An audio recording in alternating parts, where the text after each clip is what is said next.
Welcome to the winner's bracket final of the tournament. It's our first map, Dawson Station, spawning to the middle right hand side. In purple, playing her off-race Protoss, it's Miyako. And to the middle left hand side in green, playing her off-race Terran, it's Poizon. So let's see what these two ladies are up to. Like I said before, Miyako actually likes to play on Dawsons. She has some builds prepared, I think with almost every race, in order to play against her opponents. Has lost though against Anolia, because she just forgot to build her off hatchery to block this choke, this little choke over here. So and it seems Miyako's already up for some little cheese over here using that probe. That click actually seemed to be done very deliberately in order to get the probe down here. Well, maybe not. Okay, maybe just interpreting too much into it. So nothing really happened back there. Almost deadly. Is that Russian? I would really know. Does that mean something in Russian? Would actually be quite interesting. And isn't there normally an Ultralisk like here? Or Brutalisk or something? Or is it just coming later on? Or was it over here? Is that actually changing? Or is it part of the settings, whatever graphic settings you have? Well, never mind.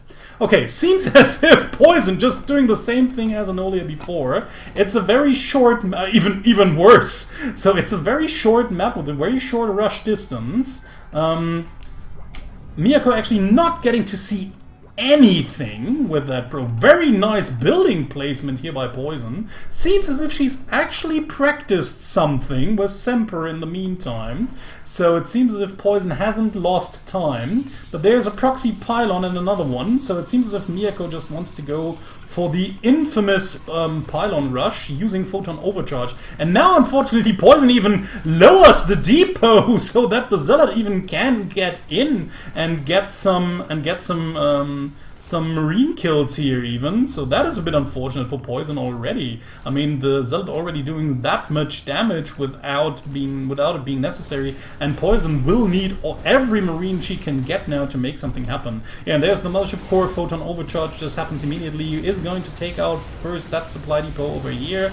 Miyako will even take down that supply depot as well, thus blocking Poizon quite hard, although she has actually overproduced a few depots already because she had 5 barracks in production. So it will actually not supply block her right away, but it will of course make it more difficult for her to reproduce any buildings. So actually even just retreating with the Mothership Core a little bit more, just wants to wait for the 50 energy in order to throw down another pylon cannon over here, which she might do right now. Yeah, she does, but actually will only take out a few more marines before this pylon is going to fall, and now she really has to retreat with this Mothership Core, but still has already done a magnificent amount of damage, while at the same time just keeping her opponent from attacking with her all-in, now even coming with a Stalker and a few probes replacing that pylon over here, and again Miyako just standing up to being annoying as fuck as always.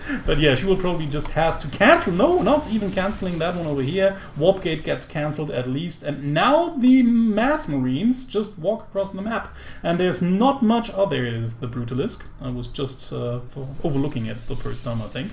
So now finally, yeah, the army just moves across the map, and it seems as if Miyako just doesn't have that much to defend at home. She has an Oracle, which is actually quite okay against Marines, but once you have a big number of Marines, even the Oracle won't be able to do the necessary amount of damage. So finally, at least the pylon gets down, but no photon overcharge available yet, or it is, but Miyako just realizes the pylon won't help her that much anyway. So now the Oracle flies in, while the Marines just would have to walk into the pylon photon overcharge over to the left hand side, moves the Marines over to the right hand side and just kills the pylon over here. Another Oracle out, and the big amount of Oracles together with the probes might now help Miyako to survive this push by Poizon. But still, I mean, Poizon just rallying all of her units across the map. This is actually the biggest move that Miyako could do here, just sending in all of the probes and killing off the Marines with the help of the Oracle fire while they were busy killing off the probes. Okay, Miyako just tries to keep out the Marines as good as possible, but still, now all of her army has died. Has been shot, and she even has to retreat. The probes from mining doesn't even have anything to retreat, anywhere to retreat to. Poizon just follows her everywhere she wants to go, killing off everything in the process. Miyako just tries to micro the stalkers as good as she can, but there's just an overwhelming amount of marines. Still more marines being rallied into Miyako's base, and yes, ladies and gentlemen, I think that's it. There's nothing that Miyako really can do. Going down to 9 supply, just tries to kill off the reinforcing units here with the Oracle, but the Oracle won't have enough energy for much longer, just killing off the marines that reinforce, but there's still the main army being over here, more marines just being rallied into her main base. Poizon just has sufficient mining to reinforce her army for quite some time longer, and without any more mining for Miyako, the game is done. Miyako, being a Terran planer, just can't give up that easily, but GG's out finally, and Poizon takes the first game. Welcome to Thrust. It's the second map of the series, spawning to the bottom right hand side in purple, playing her off race. Zerk, it's Miyako. And to the top left hand side in green, playing her off race as well with Zerk, it's Poizon, who's leading 1-0, and she only needs one more game in order to throw Miyako into the losers bracket, which would be the upset of the evening, I'd say. So let's see, spawning pool already goes down. It seems as if Poizon once more wants to go for the cheesiest build she can play in order to tear down her opponent. Like I said, I mean, that might be the best choice. If you don't play random on a regular basis, or you don't just off-race, you just might want to cheese like crazy. I mean, it's quite interesting. She, okay, it doesn't look as if she really wants to go full out cheese, full out all in. With that build, she wants to get another hatchery as well, especially also for the lava, I think, not only for mining and having the option to go into a normal macro game after the initial push, but also because even for a full out cheese with lings, you normally want to have more lava available, and for that you just need another hatchery. So we'll see what's going to happen. Has built the spawning pool first, now going into an extractor. She will have some time to gather the gas in order to get the speedling upgrade going before she actually needs it, because of that hatchery here. So normally if you want to do a one base push with speedlings, you normally take the gas first and then go into spawning pool, because if you go extractor first and then put 3 drones into it as soon as it finishes, you will have exactly 100 gas once the spawning pool finishes, and then you will have the possibility to start the upgrade as soon as possible, and right away. So changing up that build a little bit, like I said, will provide her with a little bit more lava, but might make the impact of the push a little bit harder. Nevertheless, Miyako actually, I think, assumes what's going to happen. Hasn't really found her opponent yet. She's actually, that's quite interesting, sent her first Overlord to the vertical spawn position, which is quite normal, but then sent the second Overlord towards the cross position. So she really wanted to know whether her opponent is like far away or just close to her. So that's why she probably just sent the Overlord over there. First few lings arrive at Miyako's base, but Miyako has sufficient amount of units in order to fend it off. Poizon now just going into more drones. So it seems as if she just wants to abandon her early attack for now, after realizing that Miyako is well prepared for it. So she doesn't really want to sacrifice more lings into this. Not really making that much happen, instead just tries to go for the macro build. And if we have a look at the drone count, we actually see that they're quite even. Miyako just now having 3 more drones after doing the extractor trick over here, because she just was in a hard supply block there.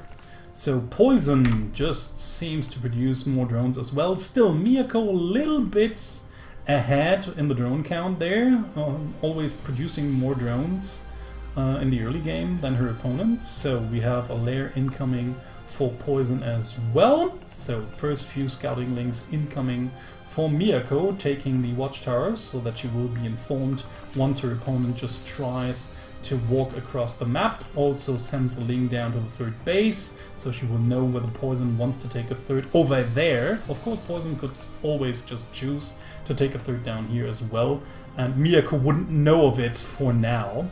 So Miyako actually taking this third base over to the right hand side, not in the bottom left corner.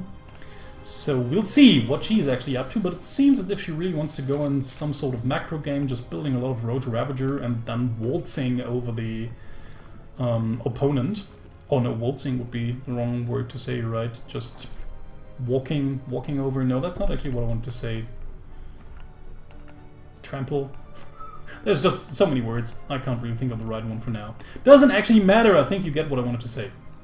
So, first few speed links now try to run in. Does Poizon actually have speed? I think she's never actually researched it. Instead, just going for Bailing speed, which is a little bit odd.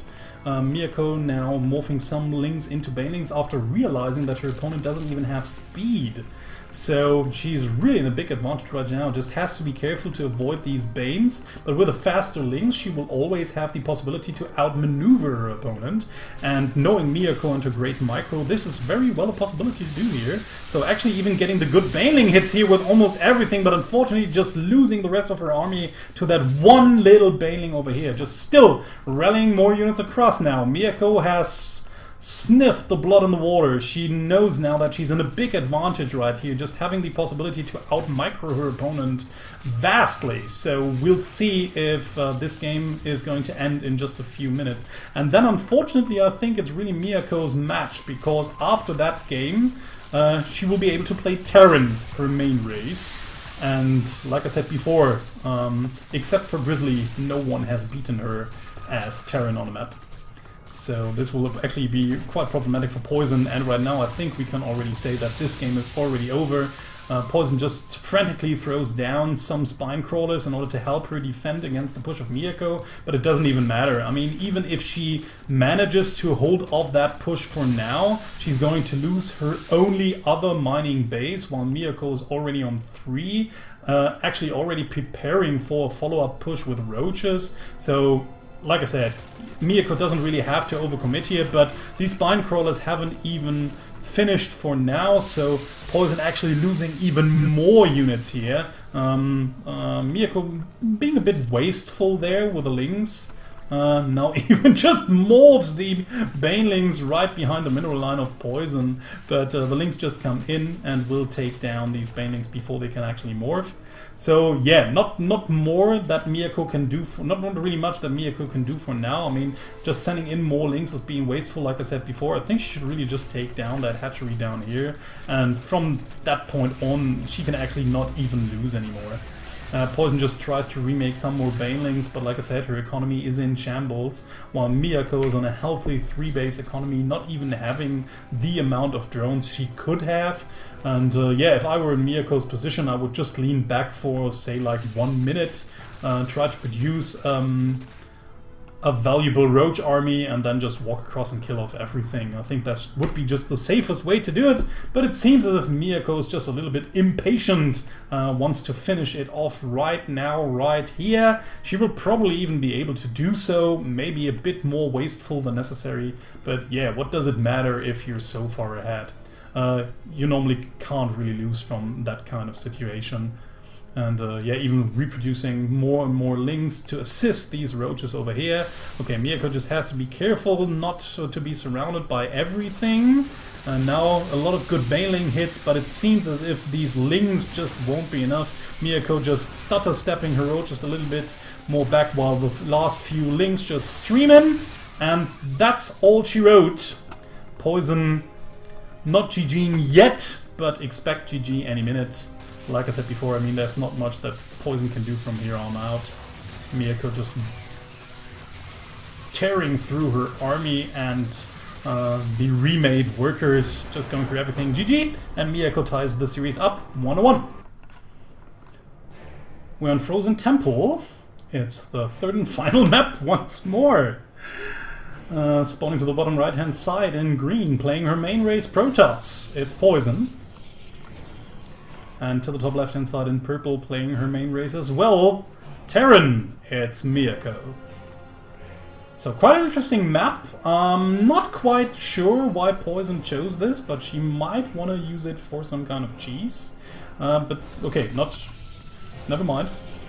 Could use some pylon and gateway right inside her main base. I mean, this map has a really short rush distance, and Poizon might have been able to study Miyako's playstyle through the FSL season, especially on that map, so maybe she has something planned in order to beat her, but it's going to be quite problematic. I mean, we all know what a magnificent player Miyako is, and so let's see. It's going to be difficult. It's not impossible, as Grizzly has shown us, and of course it's not impossible, we all know that.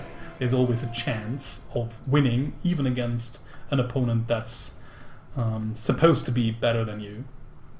But yeah, let's see what Poizon has up her sleeves, if she will be able to make something happen. Taking an early base already, while having the probe parked inside of Miyako's base. Miyako doesn't really care for now.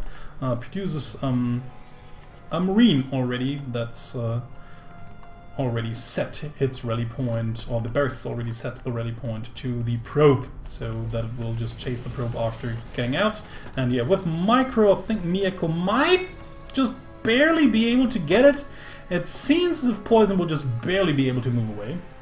Okay, nicely done. First victory for her already. So, barracks and then factory incoming. We've already seen a lot of early one base pushes by Miyako. She's actually beaten Koshki with those. I think even 2 times in their series in the FSL. So let's see if Miyako is again going for some sort of Marine and then what did she do last time? She actually did Marines and Mines and Banshees, if I'm correct. Or, oh no, actually I think tanks with medivacs, that was also some sort of push. So we'll see. Actually Miyako is like the Forrest Gump box of chocolate, where you just never know what you get. And that's what makes her play so entertaining. I mean, she is absolutely capable of just playing the standard builds you can see every day played in the GSL, but she's also capable of pulling out some crazy ass shit. So we'll just see what's going to be this time around.